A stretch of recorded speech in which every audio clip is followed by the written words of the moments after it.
Congress party और राहुल गांधी जब जब भारत विरोध की बात आती है तो उस लाइन में सबसे आगे खड़े दिखाई देते हैं जब भारत को विरोध करने के लिए कोई भी मुद्दा हो और अंतर्राष्ट्रीय स्तर पर किस तरीके से भारत के ऊपर सवालिया निशान खड़े किए जाएं, इसकी पूरी कोशिश राहुल गांधी की और कांग्रेस पार्टी की पूरी मशीनरी की रहती है।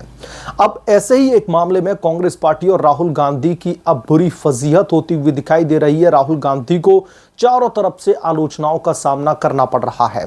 दरअसल आपको पता होगा कि उत्तर प्रदेश में योगी आदित्यनाथ के शासनकाल में अभी कुछ समय पहले ही भव्य कुंभ का आयोजन किया गया था।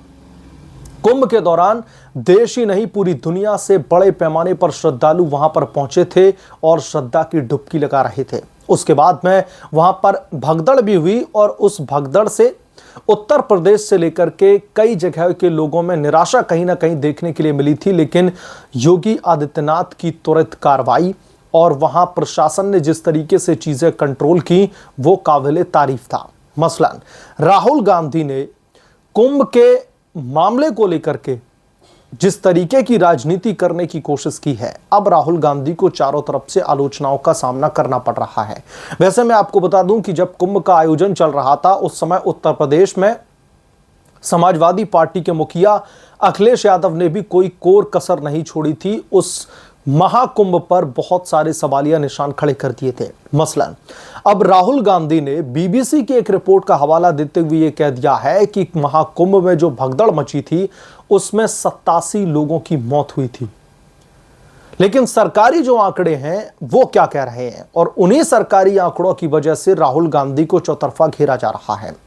जो आधिकारिक तौर पर आंकड़े जारी किए गए हैं उसमें यह कहा जा रहा है कि 37 लोगों की मौत हुई थी, लेकिन राहुल गांधी जिस बीबीसी की रिपोर्ट को रेफर कर रहे हैं उस रिपोर्ट के मुताबिक 82 लोगों की मौत हुई है। तो राहुल गांधी के इस कोट अनकोट स्टेटमेंट को लेकर के भारतीय जनता पार्टी के कद्दावर नेता गिरिराज सिंह की तरफ से राहुल गांधी पर तीखा प्रहार किया गया है। गिरिराज सिंह ने कहा है कि राहुल गांधी को भारत की एजेंसीज पर भरोसा नहीं है। राहुल गांधी को जो भारत की तरफ से जो ऑफिशियल आंकड़े जारी किए जाते हैं उस पर भरोसा नहीं रहता है। राहुल गांधी को दूसरे देशों की इन्वेस्टिगेटिव एजेंसीज पर भरोसा रहता है। बीबीसी किस तरीके की रिपोर्ट करता है, बीबीसी किस तरीके से प्रधानमंत्री नरेंद्र मोदी को लेकर के उनका रवैया है, ये कई लोग अच्छी तरीके से जानते हैं कि बीबीसी का एजेंडा और प्रोपेगेंडा किसके लिए चलाया जाता है। मसलन मैं उस मामले में नहीं पढ़ना चाहता, ये एक अलग जो है विषय है। लेकिन राहुल गांधी ने जो 82 लोगों का आंकड़ा बीबीसी की रिपोर्ट के जरिए दिया उसके बाद में गिरिराज सिंह ने उन्हें जो है लपेटे में ले लिया। गिरिराज सिंह ने राहुल गांधी पर तीखा प्रहार करते हुए कहा कि राहुल गांधी को कभी भी भारत की एजेंसीज पर भरोसा नहीं हो सकता। ऑपरेशन सिंदूर होगा, सर्जिकल स्ट्राइक होगा, हमेशा राहुल गांधी के मन में मंशा ही बनी रहेगी कि आखिरकार भारत इतने बड़े कारनामे कैसे कर लेता है। और जब बात उत्तर प्रदेश की आती है तो उत्तर प्रदेश में योगी आदित्यनाथ की सरकार के खिलाफ में किसी भी हद तक कांग्रेस पार्टी की मशीनरी जाएगी और कैसे भी करके इस मामले को पॉलिटिसाइज करके अपना पॉलिटिकल बेनिफिट ढूंढने की कोशिश करेगी। ये कोई पहली बार नहीं है दोस्तों जब सरकार के आधिकारिक आंकड़ों पर भरोसा करने के बजाय जो अंतर्राष्ट्रीय ताकतें हैं जो दरअसल इस फिराक में बैठी रहती हैं कि भारत को कैसे बदनाम किया जाए, उनको कोट अनकोट राहुल गांधी करने लगते हैं। और ये कोई पहला वाकया नहीं था। डोकलाम विवाद आपको पता होगा, जब भारत और चीन के बीच में चल रहा था उस समय भी जो भारतीय सैनिक थे वो लगातार वहां पर अड़े हुए थे सरहद पर, चीनी सैनिकों को घुसने नहीं दे रहे थे, वो लोग घुसपैठ करने की कोशिश कर रहे थे, लेकिन भारतीय सेना 1 इंच पीछे नहीं हटी। लेकिन राहुल गांधी ने ट्विटर से लेकर के सोशल मीडिया के तमाम हैंडल्स पर क्या बाइट्स इनकी निकल करके सामने आ रही थी कि चीन भारतीय सेना में घुस चुका है, भारतीय सीमा में घुस चुका है, भारतीय सेना को पीटने की कोशिश कर रहा है, पीट रहा है। बहुत सारे ऐसे बयान दिए गए जिसकी वजह से भारत की जो सेना है उसका मनोबल डाउन करने की कोशिश की गई। लेकिन भारत की सरकारें चीख चीख करके ये कहती रही कि भारतीय सेना 1 इंच भी पीछे नहीं हटी है। लेकिन राहुल गांधी को तो सबूत लेने की आदत है। राहुल गांधी कैसे मान जाते कि जिस तरीके की बात कही जा रही है ये सरकार की तरफ से, क्या ये सही हो सकता है? तो राहुल गांधी, मैं पहले भी अपनी कई रिपोर्ट्स में कह चुका हूं कि जब भी भारत की छवि को लेकर के बात आती है, तब तब कांग्रेस पार्टी से इस तरीके के स्टेटमेंट दिए जाते हैं जिसकी वजह से अंतर्राष्ट्रीय स्तर पर भारत की छवि धूमिल की जा सके। और हैरानी की बात यह है कि पड़ोसी मुल्क पाकिस्तान राहुल गांधी की जो बाइट्स हैं, जो मीडिया को दिए गए उनके स्टेटमेंट्स हैं, जो ट्विटर पर, जो कि अब एक्स बन चुका है, उस पर जो उनकी तरफ से पोस्ट की जाती हैं, उन तमाम पोस्ट को उनके प्राइम टाइम शो में दिखाया जाता है और उससे भारत की छवि पाकिस्तान के लोगों के बीच में किस तरीके की बनाने की कोशिश की जाती है, ये मुझे लगता है कि बहुत ही क्लियर हो जाता है। और बार बार जब इन मामलों को पॉलिटिसाइज करने की कोशिश की जाती है, जब अंतर्राष्ट्रीय एक तरीके से वो मामले बन जाते हैं और हर समय कांग्रेस पार्टी से जो लोग उम्मीद करके बैठ जाते हैं, कांग्रेस पार्टी हर बार उनकी उम्मीदों पर पानी फेर देती है।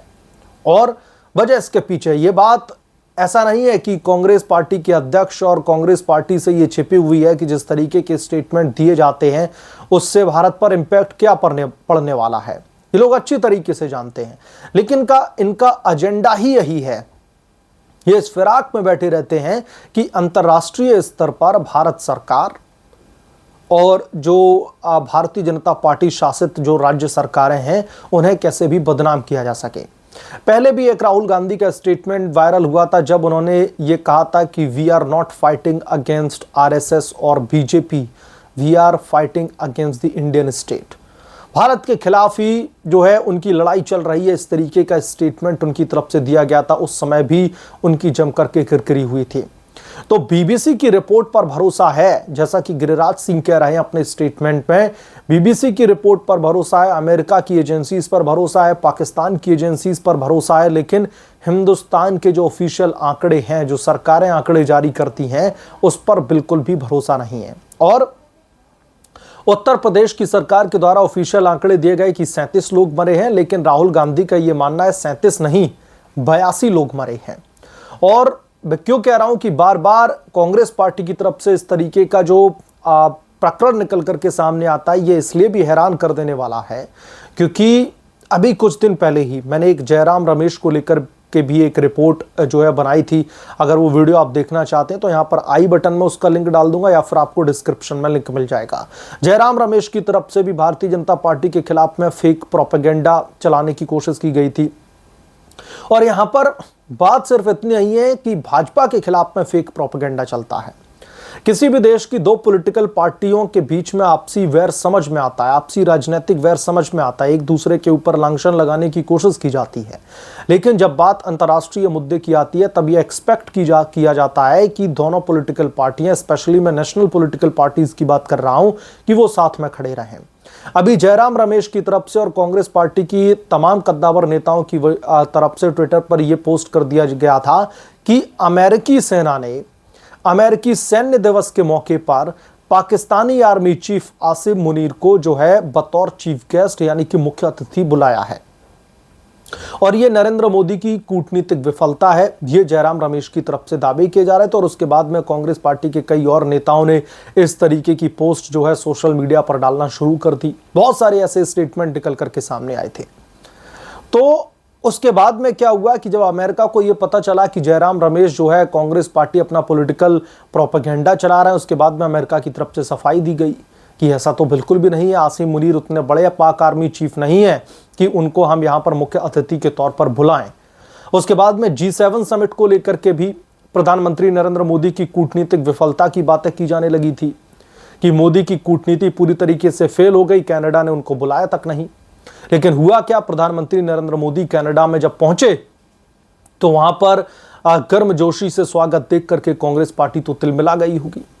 तो हर बार ऐसे अनगिनत जो है इंसिडेंट हैं, आपकी उंगलियां कम पड़ जाएंगी ऐसे इंसिडेंट्स को गिनते गिनते, जब राहुल गांधी और कांग्रेस पार्टी से ये लोगों की एक्सपेक्टेशन थी कि अब इन्हें देश के साथ में यूनाइटेड रहने की जरूरत है, तब तक कांग्रेस पार्टी ने इस तरीके का स्टेटमेंट दिया है जिसकी वजह से कहीं ना कहीं एक कोशिश की गई कि भारत की छवि को धूमिल किया जाए।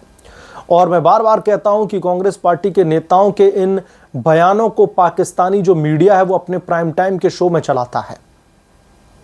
आपको मैं ऑपरेशन सिंदूर के दौरान का भी एक वाक्य याद दिलाना चाहता हूं। आपको याद होगा कि जब भारत के तमाम जो है विशेषज्ञ, जो रक्षा विशेषज्ञ थे और जो हमारी भारतीय सेना थी और भारतीय जनता पार्टी के नेता भी थे, जब रफाल को लेकर के बड़ी बड़ी बातें की जा रही थी कि कैसे रफाल ने पाकिस्तान को ध्वस्त करके रख दिया है, उन्हें बड़े पैमाने पर नुकसान पहुंचाया है, तो कांग्रेस पार्टी के एक नेता एक एरोप्लेन का टॉय लेकर के उसे रफाल बताते हुए मोदी सरकार पर निशाना साध रहे थे कि यह टॉय है। और कांग्रेस पार्टी के उस नेता का वो वीडियो बाकायदा पाकिस्तानी न्यूज चैनल्स ने अपने प्राइम टाइम शो में चलाया और दिखाया कि किस तरीके से भारत का जो रफाल जेट है वो सिर्फ एक खिलौना है, उससे बढ़कर के कुछ भी नहीं है। लेकिन रफाल की जो असली ताकत है वो कांग्रेस पार्टी भी अच्छी तरीके से जानती है, कांग्रेस पार्टी के वो नेता भी जानते हैं जिसको वो टॉय बता रहे थे, और पाकिस्तानी न्यूज एंकर्स भी जानते हैं कि रफाल आखिरकार चीज क्या है।